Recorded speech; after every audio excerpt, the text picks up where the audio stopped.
Alors bonjour à tous les abonnés, j'espère que vous allez bien. Bonjour à toi si tu viens de rejoindre la chaîne. Avant de commencer cette petite réaction, je vous demande à tous de vous abonner. Parce que j'ai vu plus de 80% des personnes qui regardaient ma chaîne ne s'abonnaient pas. Je vous le dis, c'est gratuit et efficace pour regarder toutes les vidéos de réaction révolution. Avant de commencer cette petite réaction, je vais vous affirmer qu'au mois de janvier, je commencerai une nouvelle chaîne Twitch avec le Média Masqué et on essaiera de faire participer le maximum d'entre vous les amis. Alors on va commencer cette petite réaction avec Manuel Valls et ses politiques en carton. On va regarder où se situe Manuel Valls sur les 10 politiciens les plus détestés de France. Les amis, on regarde la vidéo et on fait une petite réaction. Je veux qu'il rende gorge, qu'il perde. Je veux gagner. Je veux être président de la République. Benoît Hamon l'a emporté, nettement. J'ai depuis toujours le sens de la loyauté. Je suis profondément attaché au respect des engagements pris. Et donc, je voterai pour Emmanuel Macron. J'en ai un peu assez de ce procès en trahison. Vous n'avez pas tenu vos engagements, blablabla. Vous êtes l'un des hommes politiques français les plus détestés. Mais comment peut-on dire ça? Si on est honnête, vous abandonnez ceux qui vous ont élu. Qui peut mettre en doute mon patrimoine? Quiero ser el próximo alcalde. Je dis que quoi qu'il arrivait, je restais à Barcelone. Así, Les politiques françaises. Mais oui. Si vous échouez à Barcelone, vous arrêtez la politique? Ah oui, c'est un choix de vie. En revanche, la question c'est est-ce que vous restez à Barcelone? Oui. Oui. Oui, Vous restez oui, à oui. La dans politique vie, française, locale. c'est terminé. Oui. Si vous ratez, vous revenez en France? Non, c'est un choix de vie, c'est un choix personnel, c'est un choix de vie. Quoi qu'il arrive, je reste à Barcelone, passi, que passi, je resterai au conseil municipal de Barcelone. soc Barcelone. Quand on fait de tels choix de vie, c'est pas pour faire des zigzags. Espagne, les adieux ce matin de Manuel Valls, 3 ans après sa conquête ratée de la mairie de Barcelone. Si vous aviez gagné à Barcelone, vous seriez resté là. Non. Vous êtes revenu parce que vous avez perdu. Non, parce que j'étais en train de me briser. Nous recevons maintenant un personnage attaqué, détesté, moqué, la chute, la haine, Vous avez perdu en quelques mois une épouse, une popularité, une situation. Certains vous voient parfois comme un pestiféré, c'est ce qu'on appelle une chute. Il est de retour en France. Manuel Valls, bonsoir. Je ne suis plus un acteur à part entière de la vie politique française. Si demain Emmanuel Macron vous appelle, Servir mon pays, je le servirai toujours. Je les ai servis. Je peux leur apporter mon expérience. Mon que- expérience peut, j'ose l'espérer, peut leur être utile. Est-ce que vous êtes prêt à venir le servir à nouveau, ce pays? Mais je veux pas être ridicule. Moi, je ne suis candidat à rien. Je sais que je ne vais pas répéter ce type de parcours politique. Alors, essayons d'être sincères. Je pense que j'ai quelque chose à dire. Je pense que je peux être utile. Je veux participer à ce débat. Je veux jouer un rôle. Vous jouerez un rôle dans la campagne électorale Oui, 2022. bien sûr. Il est important que tous ceux qui ont participé de la vie publique de notre pays, qui ont un peu d'expérience, aident à cela. Gouverner de nouveau, je suis fait pour ça. Je pense que l'expérience peut être utile, mais en tout cas, on peut avoir besoin de cette expérience. Si un jour je peux servir au gouvernement de la France, oui, mais ça dépend pas de moi. Moi, je ne suis plus maire, je ne suis plus député, et je ne pense pas que je le redeviendrai. Vous ne serez pas candidat en juin Là, aux législatives? je ne crois pas, parce que j'ai déjà fait cela. Vous êtes ancien Premier ministre, aujourd'hui candidat dans la 5e circonscription des Français de l'étranger. Si j'avais été député, donc député de la majorité, mais je ne l'ai pas été. Vous pourriez revenir dans la vie active politique. Non, c'est pas absolument pas à l'ordre du jour. Vous auriez envie, vous? Non, c'est pas. Donc c'est non. Et c'est de participer à la. C'est pas le sujet. C'est pas le sujet. Non, mais C'est non. Ni oui ni non, c'est un jeu. Mais non, en même temps. Il faut d'une manière ou d'une autre, dans une majorité, dans un gouvernement, des personnalités qui pèsent par rapport à l'opinion. C'est ce qu'avait voulu faire François Hollande en nommant Premier ministre. Il faut un leader. Il faut un projet pour la France. Jean-Luc Mélenchon a tweeté hier en disant « En avant François ». Qu'est-ce que vous en pensez? Mais là, vous m'obligez, c'est normal, hein, à répondre à des questions de vie politique alors que je me suis un peu éloigné de cette vie. Moi, je pense que la claque, en fait, on est 66 millions à vouloir te la mettre, quoi. Enfin, c'était juste trop bon, sans déconner, quoi. Il a été parfait, le bonhomme, quoi. Qu'est-ce que vous voulez que je vous dise après ça, les amis? Ce sont tous des opportunistes. Cette personne-là avait déjà régné en tant que Premier ministre en France. Qu'est-ce qu'il a fait de concret sous le quinquennat de François Hollande?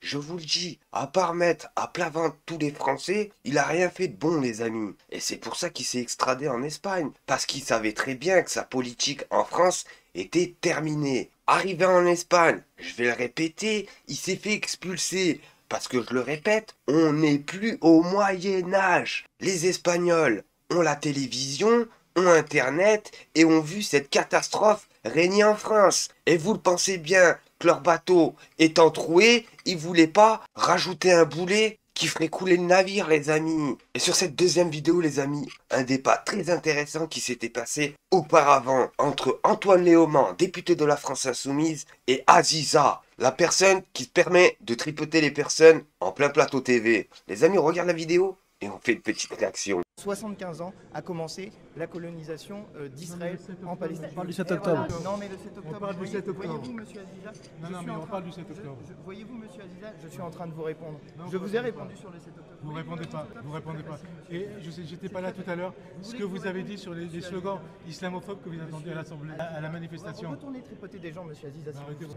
Arrêtez. Maintenant, si vous répondez effectivement sur les 7 octobre. Non. Arrêtez ça tout de suite. Vous êtes fait virer d'une chaîne parce que vous tripotiez des gens. Moi, je suis pas d'accord pour vous répondre, d'accord? Je réponds à vos collègues qui sont des gens sérieux. Vous n'allez pas dire ça parce que c'est de la diffamation. C'est de la diffamation. C'est de la diffamation. Non, c'est pas ce qui s'est passé. C'est de la diffamation. Ça, c'est un processus totalitaire ce que vous faites là. Excusez-moi, on est dans un cas personnel, je peux reposer la question. Non mais regardez-moi sa tête, il sent la haine à plein nez. Cette personne-là s'est amusée à tripoter des personnes dans les médias français. Il s'est fait expulser d'une chaîne. Moi personnellement, j'aurais été député de la France Insoumise, il est hors de question que je me fasse interviewer par une personne comme ça. Vous le pensez bien. Et sur cette vidéo, préparez-vous les amis, la Chambre régionale des comptes relève l'effondrement total des finances du Havre. Sous le mandat entre 2012 et 2017, une gestion désastreuse qui le discrédite complètement et expose son incompétence flagrante. Bien sûr, on parle d'Édouard Philippe, l'ancien Premier ministre. Les amis, on regarde la vidéo et on fait une petite réaction. Philippe se serait bien passé. Ce n'est pas le Premier ministre, mais l'ancien maire du Havre, qui est visé par un rapport de la Chambre régionale des comptes de Normandie, publié ce lundi 1er octobre, qui indique que la capacité de désendettement de la ville du Havre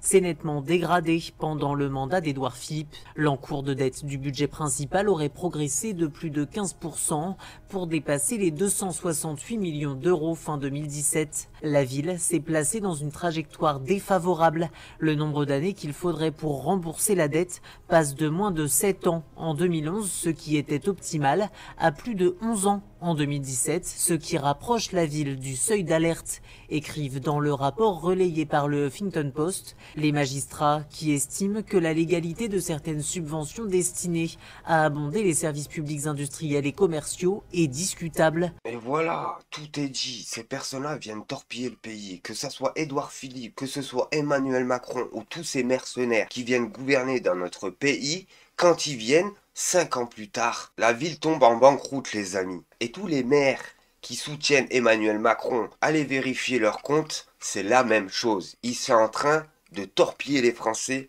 comme jamais.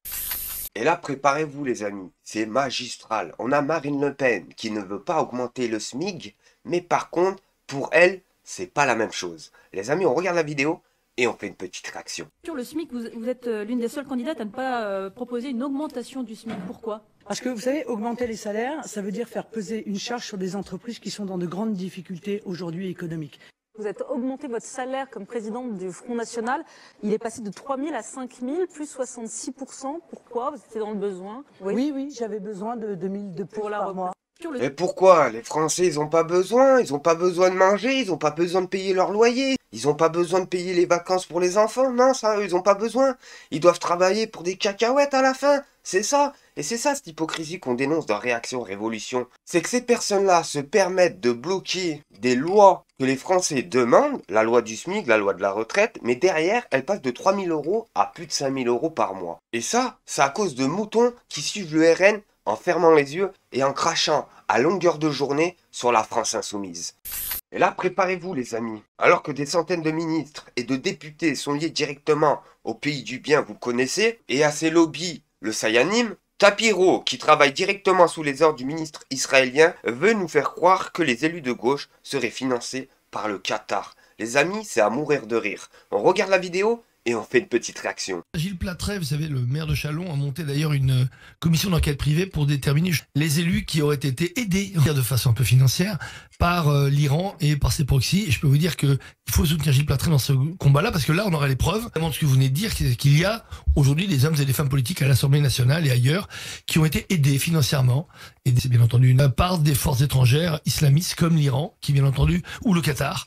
Et ça, on le prouvera, premièrement. Deuxièmement, il faut pas se tromper. Donc il faut préciser à nos auditeurs que l'enquête est en cours. L'enquête est en cours, il y aura des preuves, et je peux vous dire que on va les aider, DDF et toutes les collectifs, parce qu'il faut aller au bout, parce qu'on ne peut pas accepter cet entrisme-là de quiconque, mais encore moins de puissances islamistes qui veulent juste détruire notre société. Et les amis, faut pas oublier que là, t'es dans Réaction Révolution, et la Palestine, on l'oubliera jamais. Pendant que les Palestiniens meurent, voilà ce qui se passe à Courchevel, dans le fief des Rothschild.